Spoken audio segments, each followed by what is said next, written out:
வணக்கம் ஃப்ரெண்ட்ஸ். இன்றைக்கி ஒரே வீடியோவில் 2 ப்ளவுஸ் டிசைன் தான் பார்க்க போகிறோம். அந்த 2 பின்கழுத்து டிசைன், கை டிசைன் ரெண்டும் சேர்த்து ஒரே வீடியோவில் போட்டிருக்கேன். ரொம்ப பொறுமையாக சொல்லி கொடுத்துருக்கேன். கேன்வாஸ் அதிகம் இல்லாமல் சொல்லி கொடுத்துருக்கேன். பாருங்கள், பார்த்து உங்களுக்கு பிடிச்சிருந்துச்சின்னா இதே மாதிரி ட்ரை பண்ணுங்கள். ஏன்னா ஒரே வீடியோவில் 2 ப்ளவுஸ் பார்த்தீங்கன்னா கொஞ்சம் உங்களுக்கு ஏதாவது பார்த்தோன்னா ஒரு ஐடியா கிடைக்கும். சரி, ஓகே, நம்ம இது பண்ணலாம், ஈஸியாக இருக்குது. அந்த மாதிரி லாங் வீடியோ லிங்க் இதிலே இருக்குங்க. டிசைனும் ரொம்ப டிஃப்ரெண்ட்டாக ரொம்ப அழகாக இருக்கும். மிஸ் பண்ணாமல் பாருங்கள். பார்த்துட்டு உங்களுக்கு பிடிச்சிருக்கா என்னன்றதை கமெண்ட்டில் சொல்லுங்கள். இது மட்டும் கிடையாது, நம்ம திண்டுக்கல் சமையலும் நம்மளோட தான். உங்களுக்கு விருப்பம்னா பாருங்கள், பிடிச்சிருந்தால் சப்போர்ட் பண்ணுங்கள்.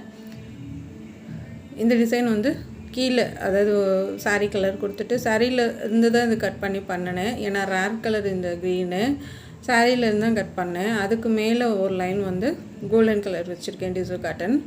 அந்த சென்டரில் இருக்கிறதும் டிசைன் காட்டன் தான். பிடிச்சிருந்தா சப்போர்ட் பண்ணுங்கள். Thank you friends.